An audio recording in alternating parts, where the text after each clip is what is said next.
Saudi Aramco, the world's $2 trillion company. Hello everyone and welcome to this Luxury Logic video. Today, we are going to talk about the world's first ever $2 trillion company, Saudi Aramco. The company is owned by the government of Saudi Arabia, and as of the year 2020, it became one of the largest companies in the world going by revenue. The difference between a million, a billion, and a trillion may only seem to be confined to the first letter, but $1 trillion means $1 million.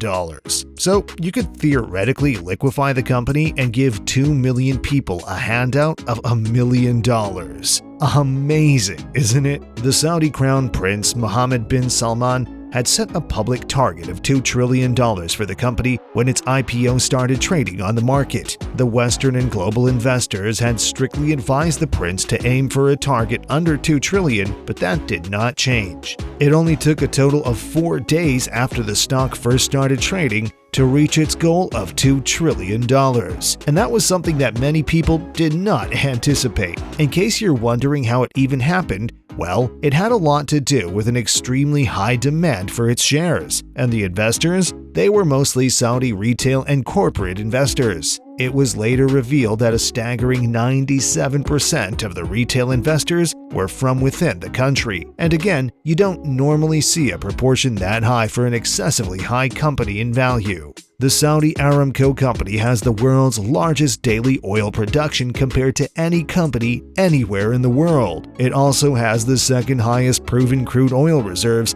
at an amazing 270 billion barrels. Have you ever seen a cubic meter? 1 cubic meter box could take an entire person sitting inside of it. To put the oil reserves into perspective, just imagine 43 billion of these little cubic meters filled with oil. So there is no doubt that that is a whole lot of oil. But how long do you imagine it'll last? Well, if we entirely ignore any unproven oil reserves at this time, all these oil reserves will only deplete after 221 years pass. A time frame of more than 2 centuries can most definitely boost any company or country to a level where the oil reserves running out probably will not be a problem. There are more than 100 oil and gas fields under the control of the Saudi Aramco company, which also include 288 trillion standard cubic feet of natural gas reserves. The company also operates the world's largest offshore and onshore fields,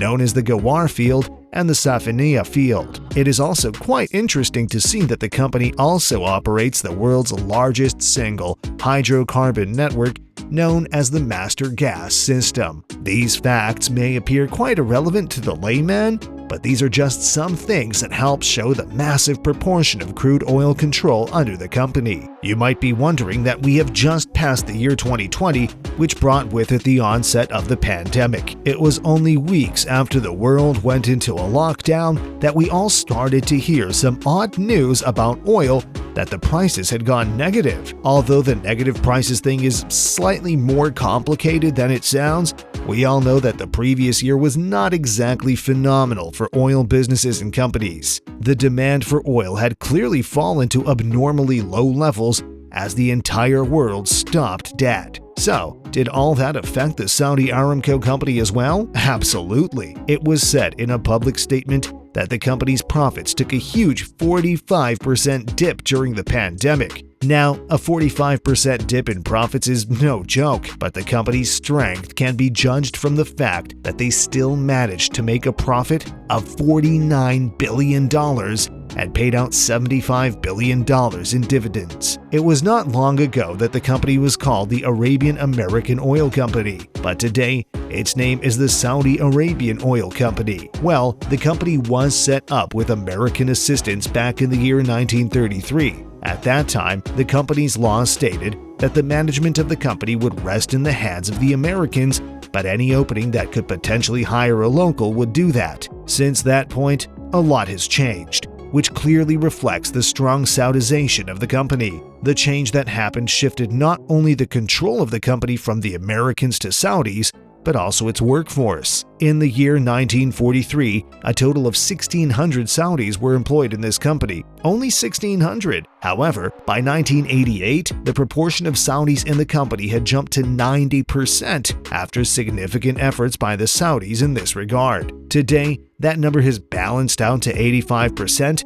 with 15% expatriates. What it does is that it maintains the perfect balance between the best talent, resources, and gives an opportunity to the Saudis to put their country first. Whenever we are talking about things like oil, it often rings a bell that raises environmental concerns. I mean, no matter where you stand on the climate change issue, it is a fact that most processes that surround the oil treatment emit heavy substances like carbon dioxide that are severely harmful to our environment and the ozone layers. I'm sure you're well aware of the rest. So, a company like Saudi Aramco must be making quite the contribution. That's right. You will be surprised to know that the company has emitted 59.26 billion tons of carbon dioxide equivalent since the day it started its operations. That number, however, does not do justice to help you get a clear idea. Let me put it this way. If we account for the entire CO2 emissions that have been emitted since 1965, Saudi Aramco has emitted a staggering 4.38% of it. So, if we theoretically remove Saudi Aramco and 20 other entities that emit the same amount of pollutants, we could bring the pollution down to zero, a number that cannot be practically achieved. But it will definitely help you understand the impact they're making. Since the US has not spoken against the company for obvious reasons, it appears that barely anyone else is interested as well. There have been some environmental groups that have sent letters to the banks that manage the company's finances. The letters basically warned them about the impact their client is making. Of course, nothing really came out of that, but it was definitely worth a gesture. It will not be fair to say that the company has done absolutely nothing to show that they are even making an effort. They did join the World Bank's initiative in 2019 to reduce gas flaring to zero by 2030, and in the first half of 2019, they reported flaring of less than 1% of the total raw gas production. So yeah, there's that. But regarding the reduction of greenhouse gases being emitted, not much has been said or done. Well, that's all from this video about the world's first ever $2 trillion company, Saudi Aramco. If you liked what you saw, please make sure to subscribe to our channel and perhaps give this video a like. We hope to catch you with the next one, so take care and goodbye.